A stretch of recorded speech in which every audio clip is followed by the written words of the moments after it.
Namaste, hello everyone.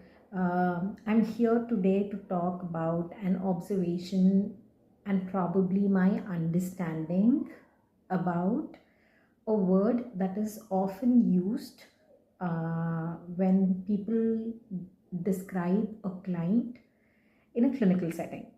Okay, so here the example is that of a 15-year-old child who was brought to me by her mother. The child was not doing well academically. She was refusing to go to school, and she was not paying interest to study basically. So her academics or her scores have declined, and that's why she was brought to the counseling setting by her mother. So here the word that mother kind of kept using is, my daughter is very lazy. She doesn't want to get up in the morning. She doesn't feel like studying or doing anything without a reminder, without being told multiple times. So my daughter is very lazy. That's what I have observed of late, and that's why I bring her here. Now what we really need to understand here is there's no word called lazy. Nobody is lazy. It's actually a lack of motivation. So if your child is being described as lazy, often by you as a parent, then it is a very clear indicator that the child is not happy. Something about the environment is not making the child remain happy. That's why they refuse to go to that place. The same example, the same child gets up very early in the morning on a Sunday, and she is excited about whatever she wants to do, on a Sunday.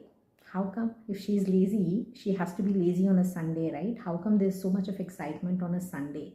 So you need to understand these subtle cues that nobody is lazy. In fact, it's a lack of happiness, which means they are not happy, they are not excited about the environment, or not excited about the people in the environment. It's a cue. Two, if they are happy, if they are excited, if there is interest, and if there is motivation, no child is lazy. So please understand. So instead of calling your child lazy, please see where is the motivation that is lacking. How can you bring in that motivation? How can you make the child happy so that the child is all excited to do whatever they are supposed to do? So it's not laziness, it's a lack of motivation, lack of interest. It's actually a lack of happiness also, right? The same applies to a homemaker who suddenly doesn't want to do anything at home.